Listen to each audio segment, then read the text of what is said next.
There are people out there that would consider me, quote unquote, I hate this word, but a terrorist. As an Indigenous person, you were known as somebody who potentially could be a drunk, have substance abuse issues. Being Indian, they may have expected me to know a lot about computers. It's sometimes a really unique experience navigating the world as a person with a disability who looks to be completely able-bodied.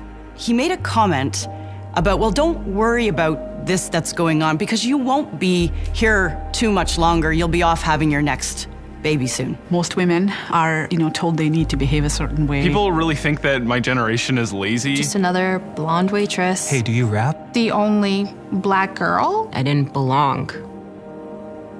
I guess kind of growing up, people made these assumptions about what I was supposed to be, but it was really eye-opening for me to realize that I had been making those same assumptions myself. We all like to think that we're inclusive, but sometimes we don't actually step back and think, wait a second, did I hear everybody in the room? I mean, don't judge is the message, but it's also hard not to. I always thought that every gay man was flamboyant and rude. The older generation is set in their ways.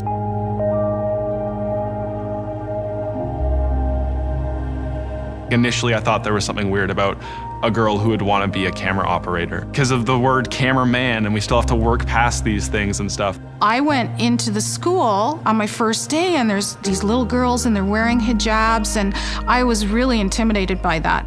Have your initial judgments, but also be willing to learn. My definition of inclusion is a world and a society in which constructed barriers have been torn down. Inclusion for me is setting up an environment where everybody is comfortable. Open to accept other people's opinions. All individuals, regardless of their diversity, feel welcomed, feel respected. It means that they don't have to try to be what others expect them to be. Change is possible, but it takes the right person to make a change happen. I had a shop floor supervisor who stood up for me and sent out a company-wide email saying that Robin has every legal right to use the women's change rooms. It's funny because you do find allies in some of the strangest places. One thing we can do to support inclusion is to talk about it. You have to demonstrate that you're committed to this. Get to know people around you.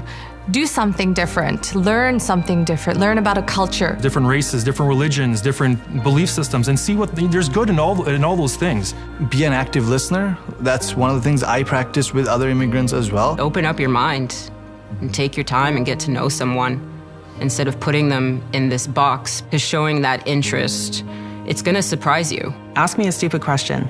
I don't care if it's a stupid question, just ask me. I'm an open book and willing to answer them. I don't see it as a negative thing. I see it as a teachable moment. Just ask me how to pronounce my name. It's simple. You decide that other people's feelings and experiences matter.